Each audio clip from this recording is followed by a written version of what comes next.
CPIM বা communist পার্টির বই আপনি বিক্রি করেন, এটা আপনার মানে কত বছর ধরে এর সঙ্গে আপনি যুক্ত? 25 সালের নভেম্বর মাস হলে 50 বছর পূর্তি হয় এবং দীর্ঘদিন নানা রকমের নানান সমস্যার মধ্যে পড়েও আমি পার্টি পত্রিকা একদিনের জন্য অফ করিনি। আগে গণশক্তি বিক্রি করতাম, পার্টি কমরেডদের বাড়ি বাড়িতে গিয়ে দিয়ে আসতাম। পরবর্তীকালে প্রথমের দিকে শিয়ালদা আমাদের সেন্টার ছিল, শিয়ালদা সেন্টার থেকে কাগজ তুলতাম। পরবর্তীকালে আমি আলিমুদ্দিন থেকে পার্টি পত্রিকা তুলতাম। গণশক্তি, দেশি পিপুলস ডেমোক্রেসি বলে পত্রিকাগুলো নিয়ে কমরেডদের বাড়ি বাড়ি দিতাম। তখন থেকেই কমরেড প্রমোদ দাশগুপ্ত এবং সহজ দাস সঙ্গে আমার খুব পরিচয় হয় এবং তা বলে কি ব্যাপার, তুমি এইটুকুনি বয়সে পার্টি পত্রিকা বিক্রি করছো, তোমার তো খুব সাহস দেখছি। কিন্তু খুব এই যা মুহূর্ত 72-73 সাল, সেই সময় কমরেড প্রমোদ দাস সহজদা বলছেন ভয়াবহ সময় এখন, তুমি এই পার্টি পত্রিকা কোন এলাকায় দাও। তো সেই সময় আমি শিয়ালদা সংলগ্ন পাটোয়ার বাগান এলাকাতে আমি পার্টি পত্রিকা দিতাম। সেই সময় পাটোয়ার বাগানে আমাদের কিছু কমরেড ছিল, পরবর্তীকালে তাদের সবাইকেই বিতাড়িত করা হয়েছিল। সেই পাটোয়ার বাগানে কিছু কিছু কমরেডদের বাড়িতে গিয়ে গিয়ে আমি গণশক্তি দিয়ে আসতাম অতি গোপনভাবে।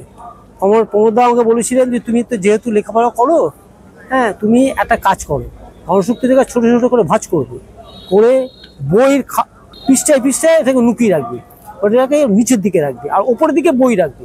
যদি তোমাকে কিছু বলে কোথায় যাচ্ছ, রোজ তোমাকে এখানে দেখি একজন স্যারের বাড়িতে আসি পড়া পড়ি। ওই গণশক্তির যেটা বইটা যার মধ্যে থাকতো সেটাকে একবারে নিচে রাখতাম। ওখান থেকে আস্তে করে টুক করে গণশক্তির বাড়িতে গিয়ে দিয়ে আমি দেখলাম কেউ আমাকে সন্দেহ করছে, ওখানে আমি 10-15 মিনিট রয়ে গিয়ে বেরোবার সময় একটা বই হাতে নিয়ে বেরিয়ে আসছি। এইভাবে আমি 72 থেকে 77 আগে পর্যন্ত পার্টি পত্রিকা এইভাবে গোপনভাবে প্রচার করেছি। সেই সময় শিয়ালদাতে স্টেশনে রেলের নেতা ছিলেন প্রদীপ ঘোষ, একটা কুখ্যাত গুন্ডা। প্রায় সময় শিয়ালদা স্টেশনে এসে আমরা যারা পার্টি পত্রিকা বিক্রি করতাম আমাদের উপর আক্রমণ হতো। কোনো কথা নেই, হঠাৎ করে এসে আক্রমণ করতো। আমরা পার্টি পত্রিকা বিক্রি করতাম, একদিন আমাদের হাত থেকে কাগজ কেড়ে নিয়ে আমাদের সামনে ছিঁড়ে পুড়িয়ে ফেলা হয়েছে এই কংগ্রেসি গুন্ডাদের। এখন ব্যাপারটা হচ্ছে এইভাবে আমি চলেছি দীর্ঘদিন। তারপরে পরবর্তীকালে পার্টি পত্রিকা বিক্রি করা শুরু করি।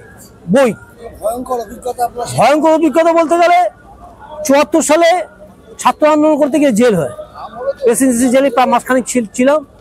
তারপরেই তো রেল ধর্মঘট শুরু হয়ে গেল 74 সালের 8ই মে, ঐতিহাসিক রেল ধর্মঘট। আমার অভিজ্ঞতা বলতে গেলে এলাকাতেও কাজ করেছি, সেই সময় বেলেঘাটাতে থাকতাম, অতি গোপনভাবে পার্টি পত্রিকা করতাম, কমরেডদের সঙ্গে যোগাযোগ ছিল। পরবর্তীকালে বেলেঘাটাতে যে বাড়িতে থাকতাম সেখানে কেস কামারি হতে আমরা বাড়ি হেরে যাই, বাবার সেই ক্ষমতা ছিল না। আমরা সেই সময় সোনারপুরে, এই মুহূর্তে আমরা সোনারপুরে থাকি, সোনারপুর রাজপুরে চৌঘাটি বলে একটি জায়গা। পার্টি ক্ষমতা নেই। 34 বছরে পার্টি পত্রিকা সব সময় সব জায়গায় বিক্রি করেছি, প্রচার করেছি এবং পরবর্তীকালে এখন পার্টি ক্ষমতা নেই। হ্যাঁ, আমি তো আমার তো অভিজ্ঞতা আছে 72 থেকে 77 সেই পিরিয়ডে পার্টি পত্রিকা বিক্রি করছি, যখন আমার প্রত্যেকটি এলাকায় আমার নেতৃস্থানীয় কমরেডকে খুন করা হচ্ছে। 1100 নেতৃস্থানীয় কমরেডকে খুন করা হয়েছিল। পরবর্তীকালে যখন টিএমসি ক্ষমতা আসে আক্রমণ হয়েছে, আক্রমণ আমাদের উপরেও হয়েছে। থেকে এই কি ব্যাপার, তুমি এই বিক্রি করছো না, আমাদের পত্রিকা বিক্রি করবে? হ্যাঁ ঠিক আছে করবো। কিন্তু ব্যাপারটা হচ্ছে এখনো সেই পার্টি পত্রিকা বিশেষ করে দেশি আছে, পিপুলস ডেমোক্রেসি আছে, আমাদের মার্ক্সবাদী পথ আছে এবং ন্যাশনাল বুক এজেন্সি বই। এখনো আমি প্রত্যেকটি জেলায় যাচ্ছি, হ্যাঁ হুঙ্কার আসে, বোঝাবার চেষ্টা করি, তাদের বুঝিয়ে বলি যে ভাই এটা দেখো, তোমাকে এই বইটা পয়সা দিতে হবে, তুমি এই বইটা পড়ে দেখো। তুমি তো বরাবর টিএমসি করোনি, টিএমসি যে কী জিনিস আর আমরা কী জিনিস দেখো, পড়ে দেখো, তোমাকে এই বইটা পয়সা দিতে হবে।